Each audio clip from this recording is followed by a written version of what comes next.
El día de hoy te he traído una historia 100% real.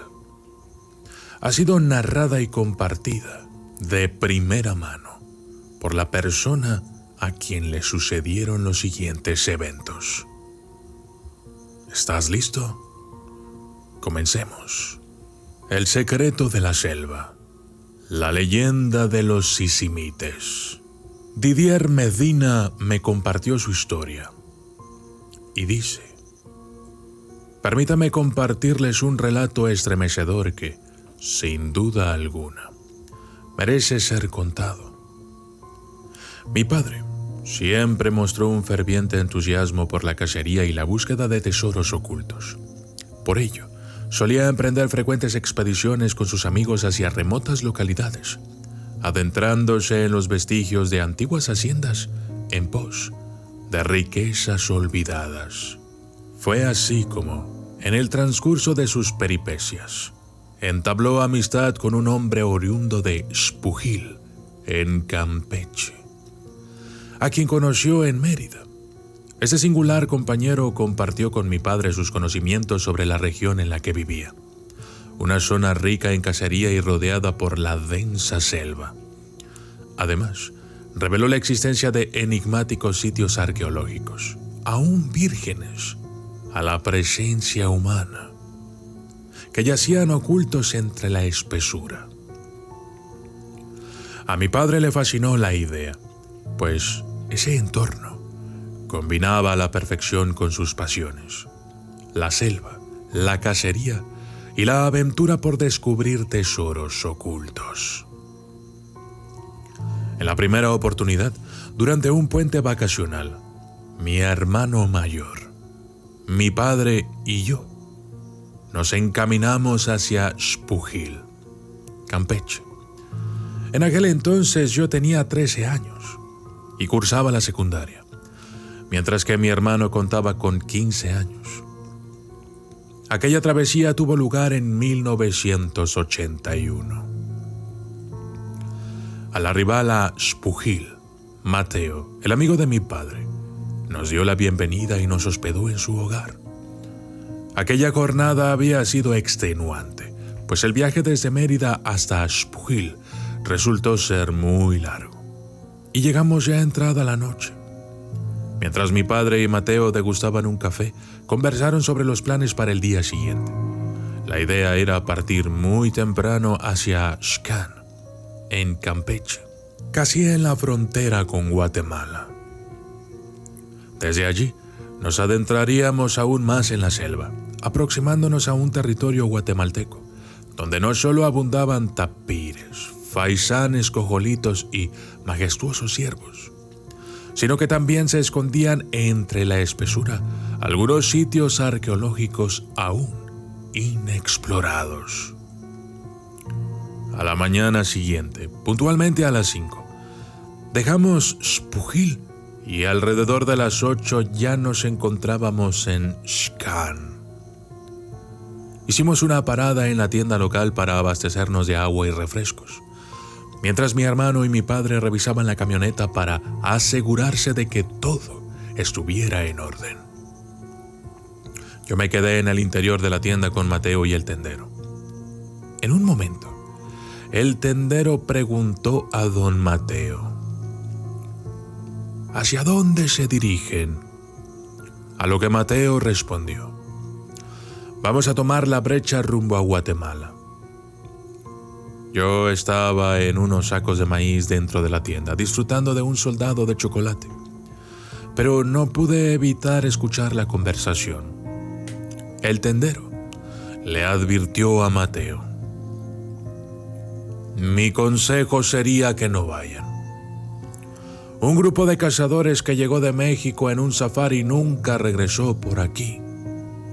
Algunos dicen que tomaron otro rumbo, pero yo no lo creo. Las brechas son muy estrechas como para desviarse por otro lado. Además, 3 cazadores de Escárcega que vinieron en 2 motocicletas tampoco regresaron. Al menos por aquí. Hasta donde yo sé, no hay ningún camino que salga por otro lado. Somos el último poblado. Mateo me miró para ver si yo había escuchado la advertencia, pero decidí hacerme el desentendido. Nos subimos a la camioneta y decidí no contarle nada a mi padre, pues ansiaba vivir aquella aventura en la selva y temía que pudiera cancelar el viaje si se enteraba. Nos adentramos por un estrecho sendero en la espesura de la selva. La camioneta de mi padre era una Jeep Wagoner 4x4 con llantas todoterreno y otras 2 de repuesto. Llevamos 3 escopetas automáticas calibre 12, un revólver .38 especial y abundante munición. Después de adentrarnos en el sinuoso camino, aproximadamente a las 2 de la tarde, llegamos a un claro y un espacio limpio donde solían acampar los demás cazadores. No sé cuántos kilómetros habíamos avanzado, pero ya llevábamos unas 6 o 7 horas en la selva. A pesar de ser temprano en la tarde, la luz era tenue.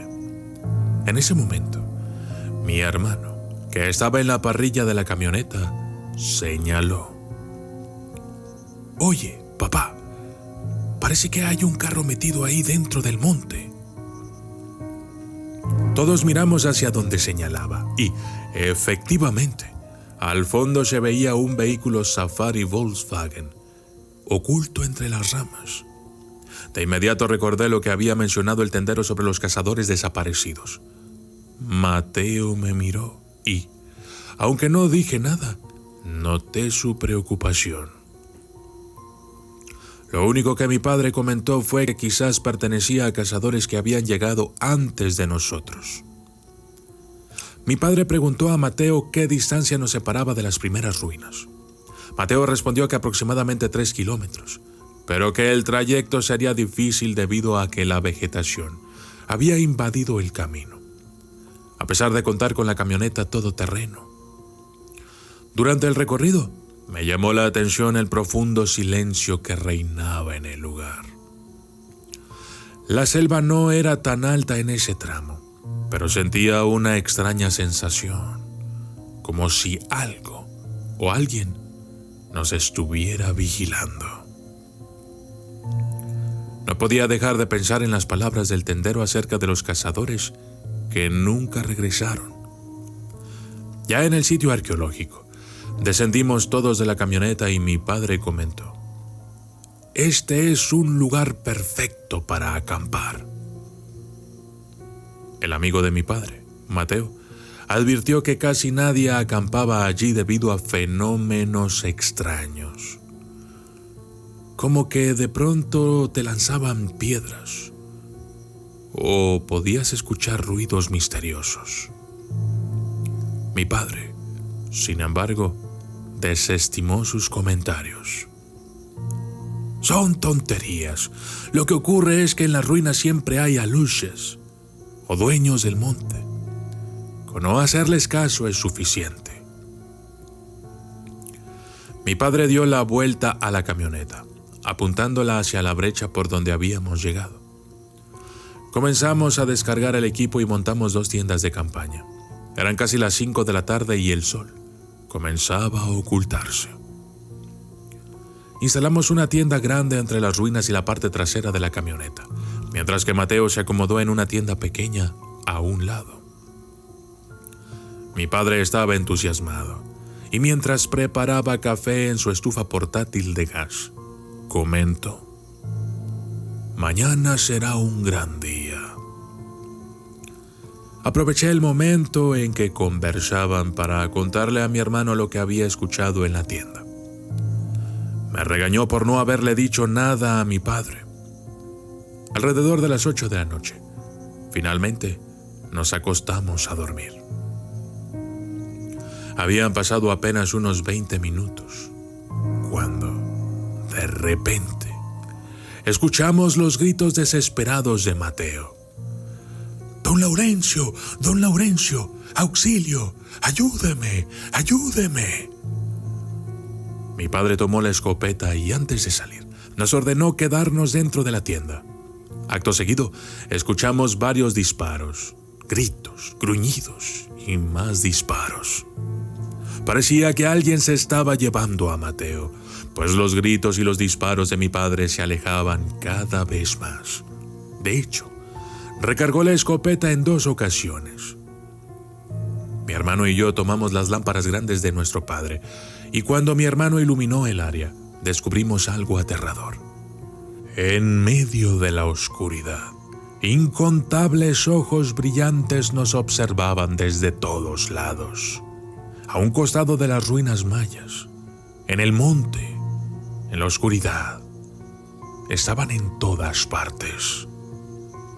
Al iluminar hacia donde estaba mi padre, vimos seres similares a los hombres, pero cubiertos de pelo, que arrastraban a Mateo de los pies y lo golpeaban con palos y piedras.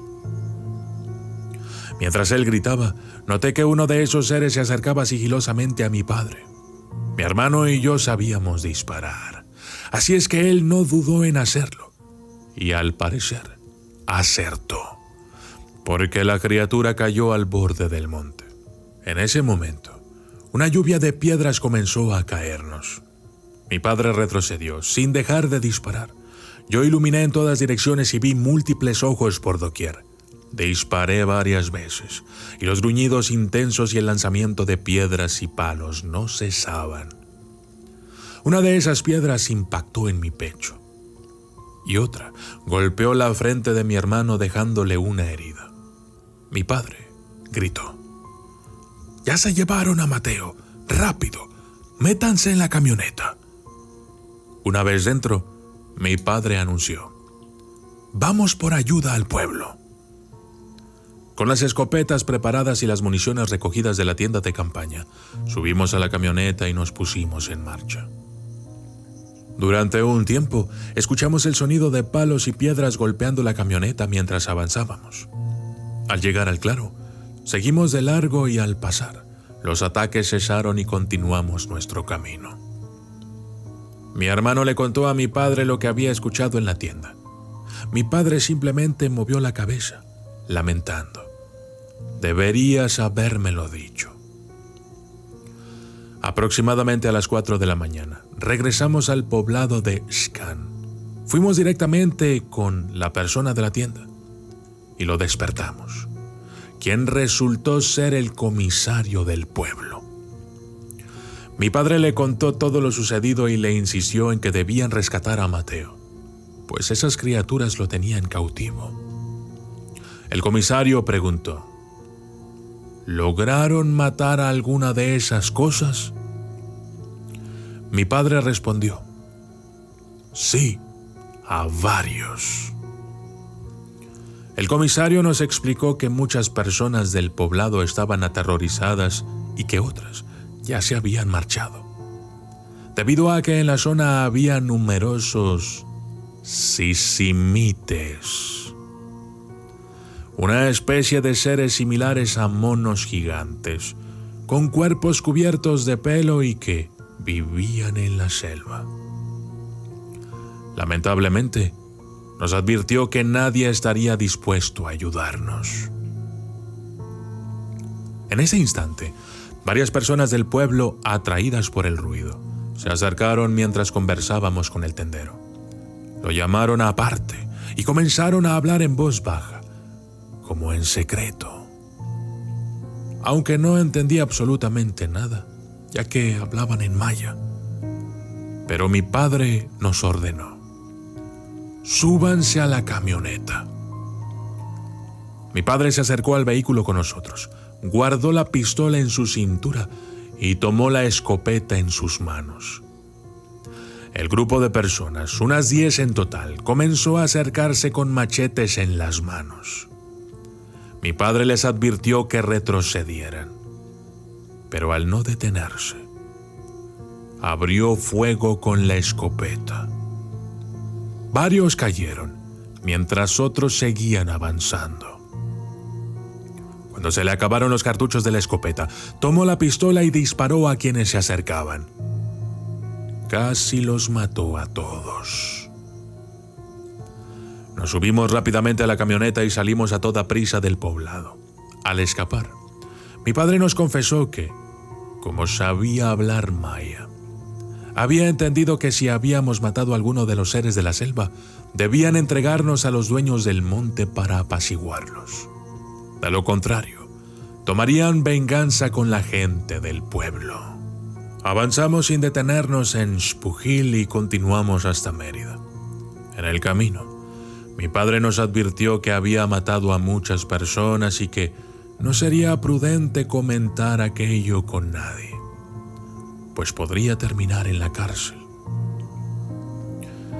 Esta es una historia que nunca había compartido con nadie. Pero mi padre ya no está con nosotros, así que no hay problema en revelarla ahora. Y esto fue El secreto de la selva, la leyenda de los sisimites. ¿Qué te ha parecido la historia? A mí me ha fascinado, sobre todo porque me la contaron en persona. La verdad es que nuestro mundo está lleno aún de muchos misterios y esperemos que podamos descubrir algunos de ellos en este canal. Si te ha gustado la historia, por favor déjame un like. Este canal es nuevo y necesito mucho de tu apoyo. Comparte el video, suscríbete, activa las notificaciones, recomienda mi canal. Y yo soy el documentalista y esto fue Aterradormente. Descubre el miedo intensamente.